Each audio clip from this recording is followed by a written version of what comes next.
WLNS is here for you, celebrating 75 years of bringing you the news with 6 News at 6. The woman who accused former Michigan State University football coach Mel Tucker of sexual harassment has closed her foundation. It's our top story tonight at 6. Thank you for joining us. I'm Siobhan Klepfer. And I'm Jorma Duran. For years, sexual assault survivor Brenda Tracy educated college athletes about preventing sexual violence through her foundation she called Set the Expectation. And that's how she became involved with MSU and Mel Tucker. But in 2023, Tracy reported Tucker accusing him of sexual harassment, which led to the football coach's termination. Tracy is suing the university, and Rachel Ramsey is here for you now with the latest developments. If you go to Brenda Tracy's foundation website, a note pops up that says this site is now archived. Set the Expectation officially closed in June 2025, and it remains online for historical references only. Tracy had been running this nonprofit since 2017, traveling to more than 200 college campuses, according to her website. In June, the sexual violence prevention activist filed a federal lawsuit against 2 Michigan State University trustees, claiming her identity was wrongfully and intentionally disclosed after she reported Mel Tucker. At the beginning of this month, lawyers for MSU asked the judge to throw out the lawsuit, saying Tracy failed to state a bunch of claims in her initial filing, including due process, breach of contract, interference with the contract, or gross negligence. The Detroit News reports that Tracy filed an amendment to her lawsuit this past Saturday, saying her nonprofit folded because MSU did not protect her privacy and her program stopped receiving donations. Brenda Tracy's lawyer, Karen Truskowski, says neither her or Tracy are commenting on this situation yet, but they may in the future. A spokesperson for MSU says the university did what it was lawfully permitted to do when it fired Mel Tucker for engaging in inappropriate sexual behavior with Brenda Tracy. Here for you in Lansing, Rachel Ramsey, 6 News. We're getting new information about 2 separate shootings over the weekend in Lansing that resulted in 2 men getting injured. The first happened Saturday. Lansing police say officers were dispatched to the 1800 block of Elizabeth Street after receiving calls of shots fired. Police say that they were notified that a 22-year-old man was taken to the hospital with a gunshot wound. The man was shot in the ear and has non-life-threatening injuries. On Sunday, officers were sent to the 5700 block of South Pennsylvania Avenue after learning of a possible shooting there. When officers arrived, they found a man with a gunshot wound. He was taken to the hospital and is expected to be okay. No arrests have been made in connection with either shooting, and both investigations remain ongoing. Trump administration health officials are holding a press conference right now at the White House, making unproven claims that they say connects a rise in autism cases to Tylenol use by pregnant women. 6 News Jackson reporter Sean Graney is here for you now. He spoke to Jackson area doctors about the science behind Tylenol and why they say it should be treated like any other medication. Doctors say this pain reliever has been a trusted option for decades.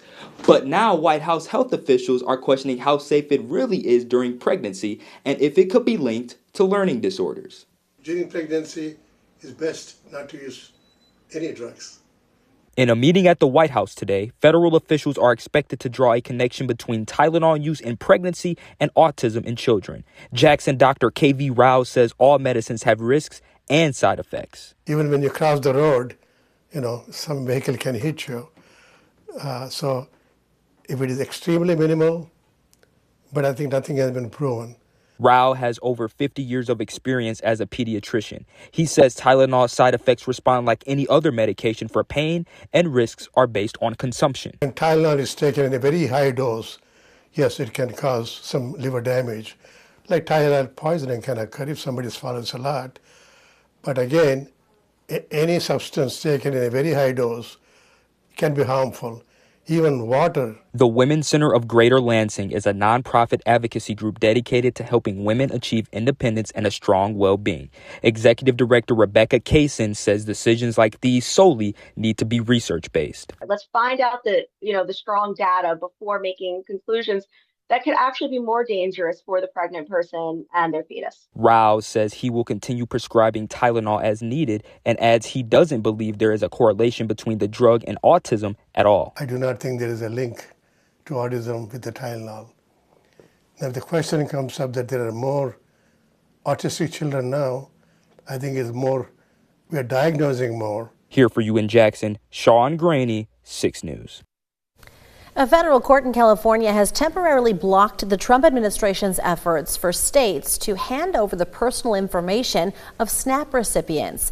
The Supplemental Nutrition Assistance Program provides food benefits to low-income families. The court issued a restraining order preventing the Trump administration from demanding that states turn over information, including Social Security numbers and home addresses. Michigan Attorney General Dana Nessel says the president's order violates privacy laws. She says Michigan's SNAP program provides approximately $254 million in benefits per month. Now, SNAP is funded by the federal government. The president signed the order as a way to cut waste, fraud, and abuse. There will be a hearing next month to determine if the restraining order will continue.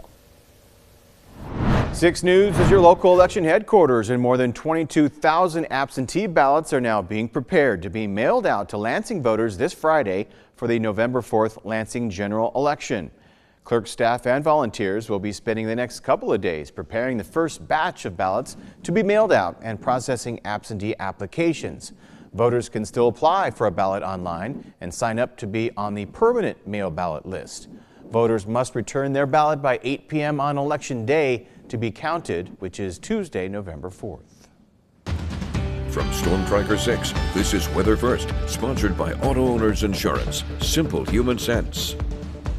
Well, if you're like me, I've been doing a little raking already as the leaves have been coming down at least a little bit. There are a lot of trees that are still quite green, but there is some color out there as well. And of course, we're heading into our leaf viewing season, so that trend will continue and begin to move more rapidly over the coming weeks. Let's talk fall foliage today, because we've got a little bit to talk about.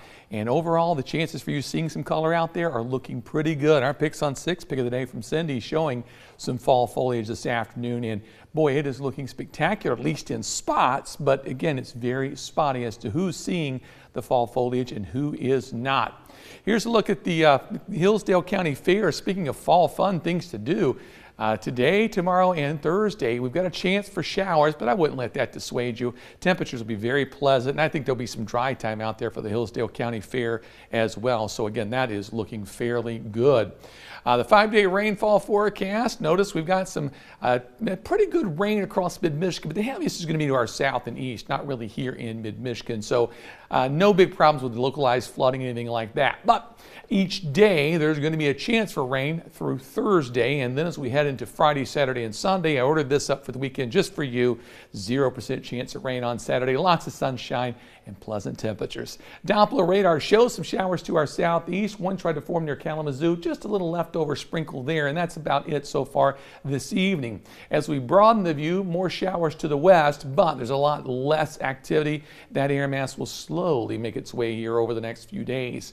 Precision cast tonight through tomorrow morning. Quiet weather at 7 o'clock.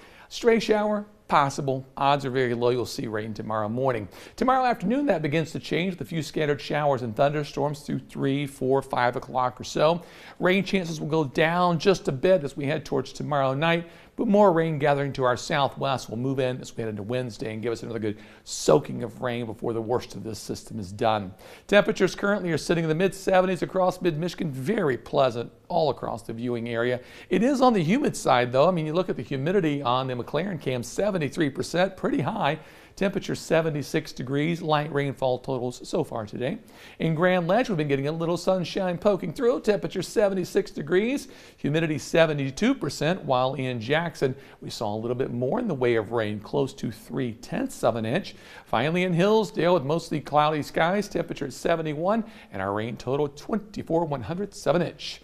Tonight's forecast, 59, the overnight low with mostly cloudy skies. Then for tomorrow, late day showers possible, few thunderstorms out there. Temperatures will top out in the mid to the upper 70s around 2 o'clock. The 6-day forecast, 71 on Wednesday, Thursday 72. Weekend looks great, highs in the 70s. And next week, enjoy that as well. Temperatures generally in the mid-70s and overnight lows in the 50s. And I see a lot of sunshine in our future. Nice. Which is great. I mean, we've talked about it. We need the rain. Right. We're getting it. And then we get some sunshine. Yeah, we're getting most of it during the week, and next weekend, There it is. Love it. All right. Thanks, David. Yep.